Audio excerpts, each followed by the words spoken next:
Imagine desvendar segredos guardados por milênios, revelações que desafiam o que sempre acreditamos. Você sabia que os anjos, esses seres celestiais descritos na Bíblia, não são exatamente como nos contaram? E se eu dissesse que a verdadeira missão dos arcanjos pode ser muito mais surpreendente e controversa do que qualquer história já ouvida?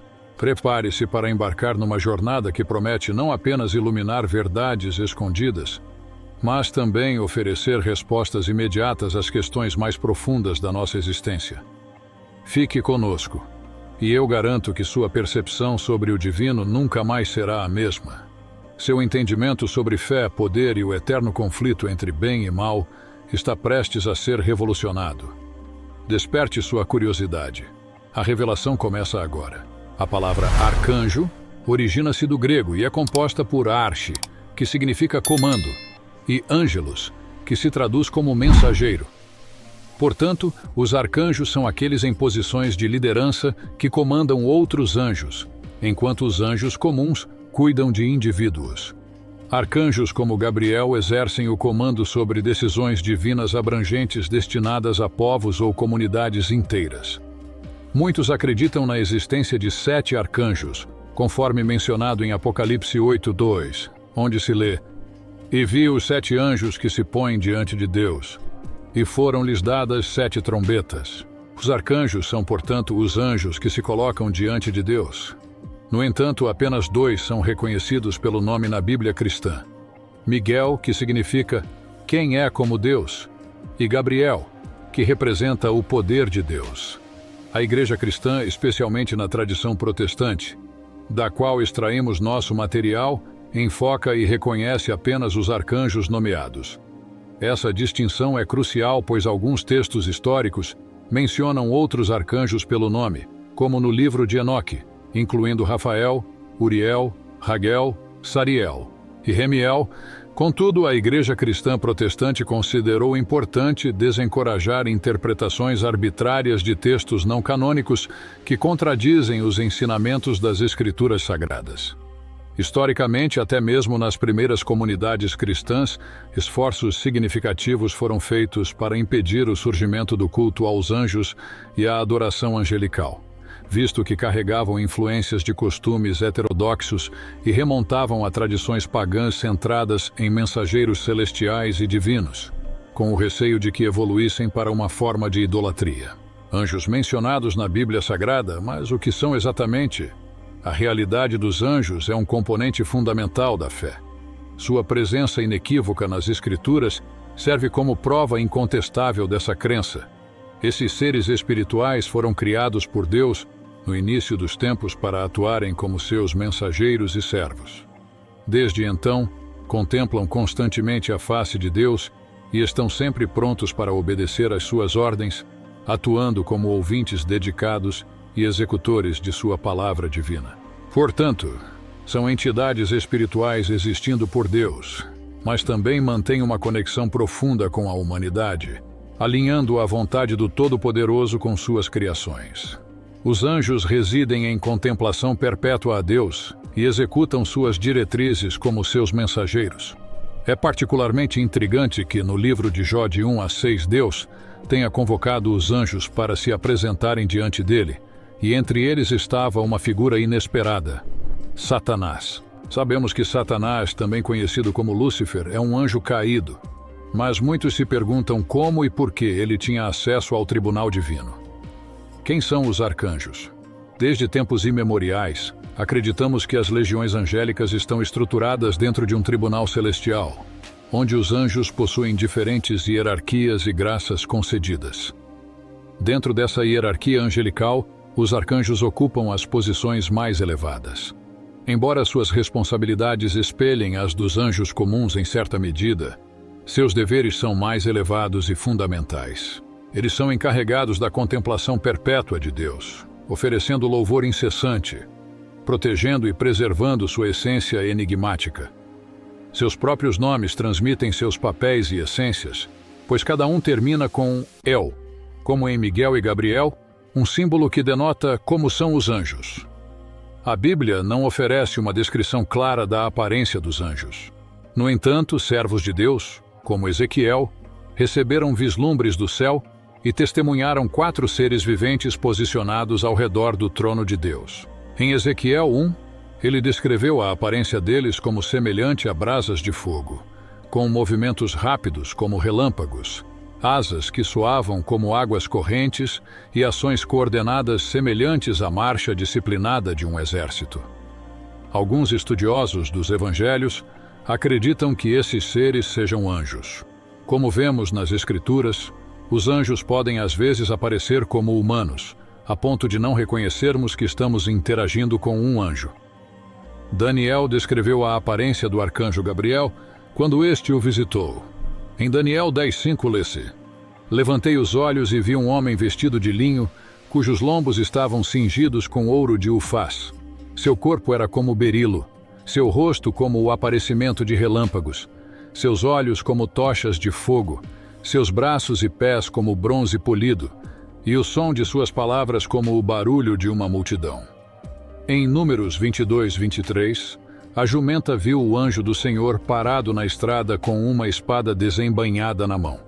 Assim, a jumenta desviou-se para o campo e Balaão a espancou para fazê-la voltar para a estrada. Neste relato vemos que Balaão não viu o anjo, o que significa que os anjos também podem ser invisíveis. Muitos de nós não sabem que a aparência dos anjos na Bíblia provavelmente não é como imaginamos, nem como a mídia frequentemente retrata, Arcanjo Miguel. Sua presença é notável nas Sagradas Escrituras, particularmente no livro de Daniel, entre outros. Seu nome Miguel tem sua origem no hebraico, significando quem é como Deus. Nas representações populares, ele é retratado como um guerreiro vestido com armadura, empunhando uma espada ou preparado para enfrentar um dragão, um símbolo do diabo, com uma lança. Esta representação reflete o papel de Miguel como um combatente valoroso contra os anjos rebeldes liderados por Lúcifer. Certa vez, Miguel e Lúcifer estavam entre os anjos mais brilhantes, os mais fortes, os mais corajosos e os mais próximos de Deus. Miguel é o comandante dos exércitos angelicais e liderou os anjos celestiais no conflito que resultou na expulsão dos anjos rebeldes do céu, juntamente com seu líder Lúcifer, enviando-os para o inferno. Apocalipse 12:7-8 relata: Então houve guerra no céu. Miguel e seus anjos lutaram contra o dragão. O dragão e seus anjos lutaram, mas não prevaleceram, e não se achou mais lugar para eles no céu. Após a traição e rebelião de Lúcifer, Miguel permaneceu como um defensor fiel de Deus contra o mal e suas decepções. O campo de batalha para essa luta contínua mudou do céu, agora proibido a Satanás, para as almas da humanidade. Essas almas são incessantemente atraídas pelas tentações do mal, constantemente provocadas a se rebelar contra Deus. O diabo procura persuadir os humanos de que Deus é um tirano, impondo limitações à sua liberdade e impedindo sua realização plena dentro do mundo criado. Em resposta, o arcanjo Miguel é enviado do céu para proteger e guiar a humanidade, ajudando-os a diferenciar entre o bem e o mal, a verdade e a falsidade. Outro episódio em que o arcanjo Miguel enfrentou o diabo ocorreu durante uma disputa sobre o corpo de Moisés, conforme descrito em Judas 1:9. Mas quando o arcanjo Miguel disputava com o diabo e discutia sobre o corpo de Moisés, não se atreveu a pronunciar contra ele um juízo injurioso, mas disse: "O Senhor te repreenda." Esta passagem evidencia a abordagem respeitosa e contida de Miguel, mesmo em confronto direto com o mal, destacando seu papel como protetor e defensor da ordem divina e da justiça celestial. Judas, ao destacar que até mesmo um arcanjo como Miguel, ao enfrentar o diabo, não o condenou ou repreendeu arrogantemente em sua própria autoridade, mas, ao invés disso, recorreu à autoridade suprema do Senhor, sublinha uma lição importante sobre humildade e respeito pelo poder divino. Essa passagem ilustra que, mesmo diante do mal, a resposta adequada é invocar a autoridade de Deus, não a nossa própria. Acredita-se também que Josué tenha encontrado o arcanjo Miguel em Josué 5:13-15. Ao se aproximar de Jericó, Josué viu um homem parado à sua frente com uma espada desembainhada. Ao perguntar se o homem estava ao lado de Israel ou de seus inimigos, a figura respondeu que não estava lá nem por um, nem pelo outro, mas como comandante do exército do Senhor. Diante dessa revelação, Josué se prostrou em reverência e seguiu suas instruções, reconhecendo a santidade do momento e do lugar. A única vez que lemos sobre os dois arcanjos mencionados trabalhando juntos foi no livro de Daniel, em Daniel 10:13, que relata como o príncipe do reino da Pérsia resistiu a Gabriel por 21 dias, até que Miguel, um dos principais príncipes, veio em auxílio de Gabriel, permitindo-lhe permanecer com os reis da Pérsia. Este verso faz parte de uma narrativa maior no livro de Daniel, onde o profeta estava jejuando, orando e buscando o entendimento de Deus. Durante esse período, ele teve uma visão de uma figura gloriosa, um ser angélico que acredita-se ser o arcanjo Gabriel, que veio com uma mensagem. Gabriel revelou que foi enviado para trazer entendimento a Daniel desde o momento em que começou a orar, mas foi retardado pela resistência do príncipe do reino da Pérsia. Neste contexto, o príncipe do reino da Pérsia é interpretado por muitos estudiosos como um espírito maligno ou um anjo caído que governava a área, sugerindo que as batalhas espirituais entre as forças do bem e do mal acontecem além de nossa percepção física e têm impacto direto no mundo material. Este trecho é interpretado frequentemente como a presença de um ser espiritual poderoso, possivelmente um anjo caído ou uma força demoníaca, que se opôs à missão do anjo. Essa resistência impediu que o anjo Gabriel alcançasse Daniel prontamente. O que torna esta passagem particularmente interessante é a menção do arcanjo Miguel, descrito como um dos principais príncipes, que veio em auxílio de Gabriel. No contexto bíblico, os anjos são algumas vezes referidos como príncipes. Então Miguel, o líder militar angélico, interveio em favor de Gabriel, ajudando-o a superar a resistência e a entregar a mensagem a Daniel. Parte da mensagem que Gabriel entregou a Daniel diz: "Naquele tempo se levantará Miguel, o grande príncipe que se levanta a favor dos filhos do teu povo, e haverá um tempo de angústia, qual nunca houve, desde que houve nação até aquele tempo. Mas naquele tempo o teu povo será salvo." Novamente vemos Miguel, o guerreiro angélico e protetor, vindo em socorro. Após entregar a mensagem a Daniel, o anjo Gabriel avança, dizendo em Daniel 10:20 e 21. Então ele disse: "Você sabe por que vim a você? Mas agora voltarei a lutar contra o príncipe da Pérsia, e quando eu sair, eis que virá o príncipe da Grécia. Mas eu lhe declararei o que está escrito no livro da verdade. Ninguém me apoia contra estes, senão Miguel, seu príncipe." Gabriel informa a Daniel que em seu retorno continuará a batalha contra o príncipe da Pérsia, e após essa confrontação, virá o príncipe da Grécia, outro poderoso adversário espiritual. Gabriel assegura a Daniel que não precisa se preocupar, pois seu apoio nessas batalhas espirituais vem de Miguel, que é referido como seu príncipe. Por fim, nas revelações de João sobre os tempos finais, conforme descrito em Apocalipse 20, João escreve: "Então vi um anjo descendo do céu, tendo a chave do abismo sem fundo e uma grande corrente em sua mão." Essas narrativas destacam o papel contínuo dos anjos e arcanjos, especialmente Miguel, na luta espiritual entre o bem e o mal, ressaltando sua importância não apenas nos eventos bíblicos passados, mas também na escatologia cristã, a doutrina dos últimos dias. E colocou uma grande corrente nele. Ele capturou o dragão, a antiga serpente, que é o diabo e Satanás, e o amarrou por quando ele estava cumprindo suas funções no templo. Gabriel informou a Zacarias que sua esposa, Isabel, conceberia um filho, João Batista, apesar de sua idade avançada. A incredulidade inicial de Zacarias leva à sua mudez temporária, permanecendo em silêncio até o nascimento de seu filho.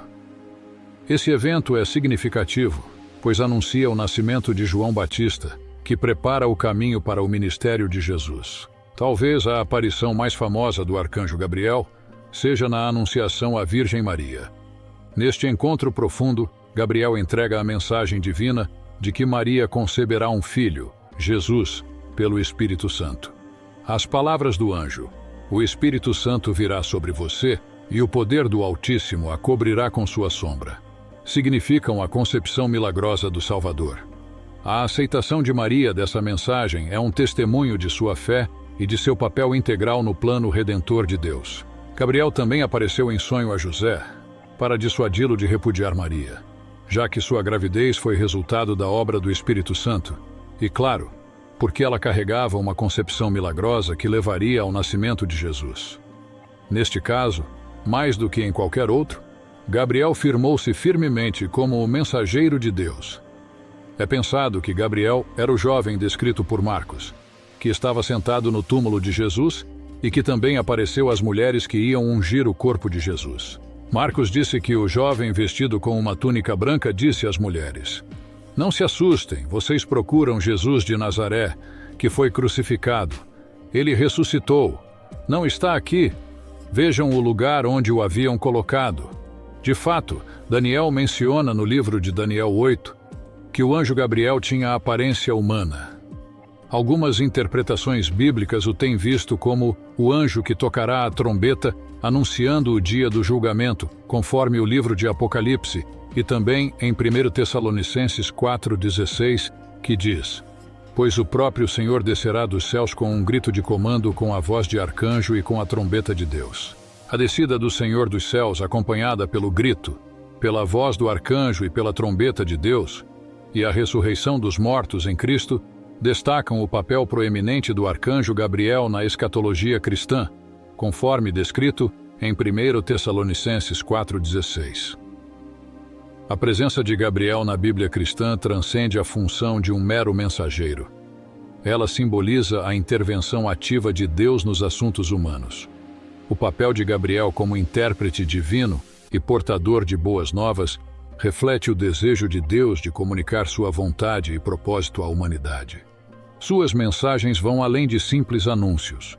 São revelações profundas da graça, soberania e salvação de Deus.